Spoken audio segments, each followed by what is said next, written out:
Let's go. Wednesday afternoon.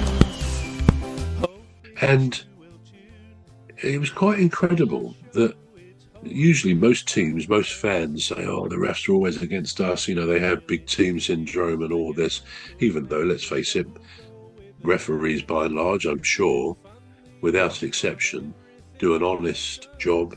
They do it as they see it. I mean, that's all you can do. And probably referees and assistant referees, linesmen to some degree, but refs have the toughest of jobs. I mean, how many people really would want to do that when, if a crowd turns on them and starts on these things they say to the refs, it's very unpleasant. So you've got to be a pretty tough cookie to become a referee.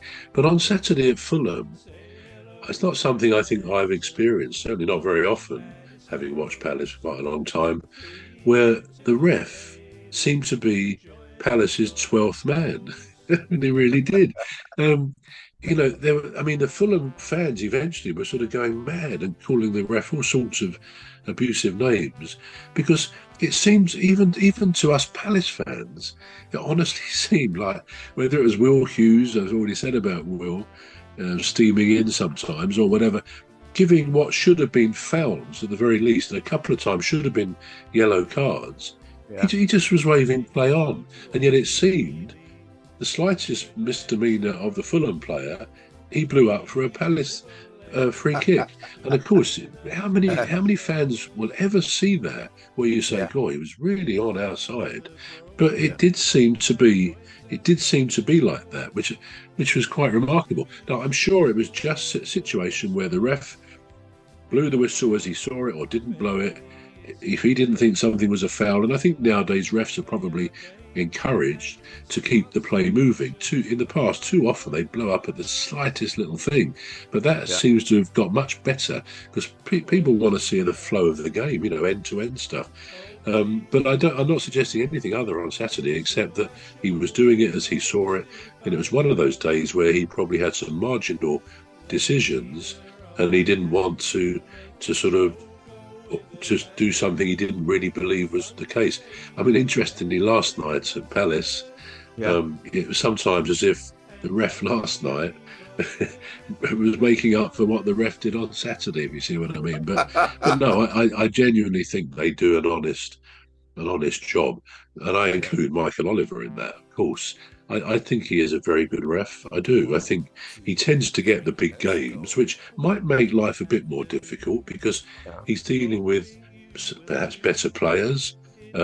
Players, almost by definition of being in the top teams, will perhaps feel they've got the right to question his decisions more than they do. I mean, the rules were changed a few years ago so that players were not allowed to circle a ref on a decision and, you know, intimidate him to change that decision. They were changed so only the captains should approach. But of course, you still do get, I won't say they all encircle the ref, but you do, you know, with a lot of anger about, whether it's from a manager like Slot after the game or during the game, players will get too close to the ref, really. And I think they're playing with fire, because they could easily get sent to the stand, sent off for being abusive to the ref. So it's a tough old job. And as I say, Michael Oliver does get the bigger games. He's a renowned FIFA referee as well, and UEFA referee. So I think you've got to cut him some slack and say, yeah, he's entitled to make a few decisions wrong, get a few decisions wrong once in a while. We're not automatons. No, and just as a complete aside, you imagine it's sometimes probably tempting for a ref, if he feels intimidated, threatened, for him to turn around and react and push the player. Now, they don't ever do that, to my knowledge, but it just reminds me of something Saw family and the ladies, Dr. Gladys and Phantom and Rose. We all have a lovely show every weekday, so join us for a lovely show. Say hello to Phantom, Dr. Glad. he's entitled to make a few decisions wrong, get a few decisions wrong once in a while. We're not automatons. We're not automatons. No, And just as a complete aside, you imagine it's sometimes probably tempting for a ref if he feels intimidated, threatened, for him to turn around and react and push the player. Now, they don't ever do that, to my knowledge, but it just reminds me of something I read this morning that, and I don't know whether it was in China or America, but there was a robot, there's a crowd of people talking to this robot, and then the robot suddenly turned on the crowd and started hitting them. And the owners of the robot had to pull it away because I think they must have tried to turn him off. But that comes to something, doesn't it? When these robots, which are getting very up to date with Elon Musk and stuff like that, and in America, in Vegas, where I should be going in April, they've got with this huge thing called the Sphere, which is U2 were the opening band there. And there's thousands of speakers, the best sound system in the world. You go inside and it's a big circle. I don't know whether you've seen it on TV. It's called the Sphere. In fact, the company that built it offered to build one in London, over quite near to the where the Olympic Stadium is, the West Ham Stadium. But sadly, the London Mayor said, no, we don't want that, which I felt was probably a poor decision, but I don't know all the facts. But yeah, so the Sphere is quite something else. And in there, they've got robots which you can talk to, you can ask questions. They look like people, not perfectly like people. They look like robots, but like a person in that sense.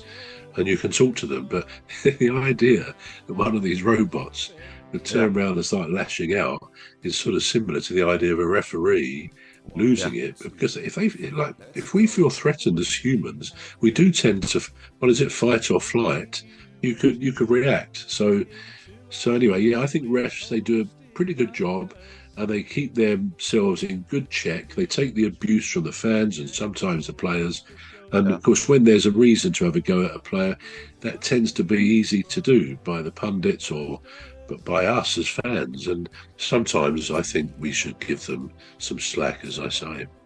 Absolutely, yeah.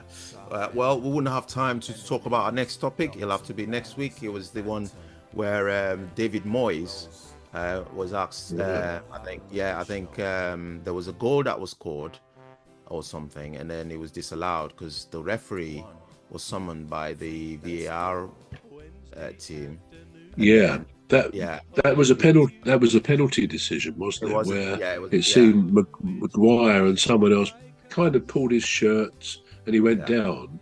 And I have to say, just on that point, I think that was a stonewall penalty, but they decided it wasn't. Yeah. Right. So this is all we've got time for. Do you want to do the conclusion, bro? Please. Yeah, that time went pretty quickly, actually. So I know. Again, we touched on a few interesting subjects, referees and even robots. So we have a wide range of things here. But I hope you found something of interest. We look forward to watching us and listening to us again next week. Have a good week in the meantime. But for now, I'm Trevor Gear, and he calls me Bruv. And I'm Emmy Hikins, and he calls me Cuz. So it's a goodbye from me. Yeah, goodbye from me. Soft Emma and the ladies, Dr. Gladys and Phantom and Rose. We all have a lovely show every weekday, so join us for a lovely show. Say hello to Phantom.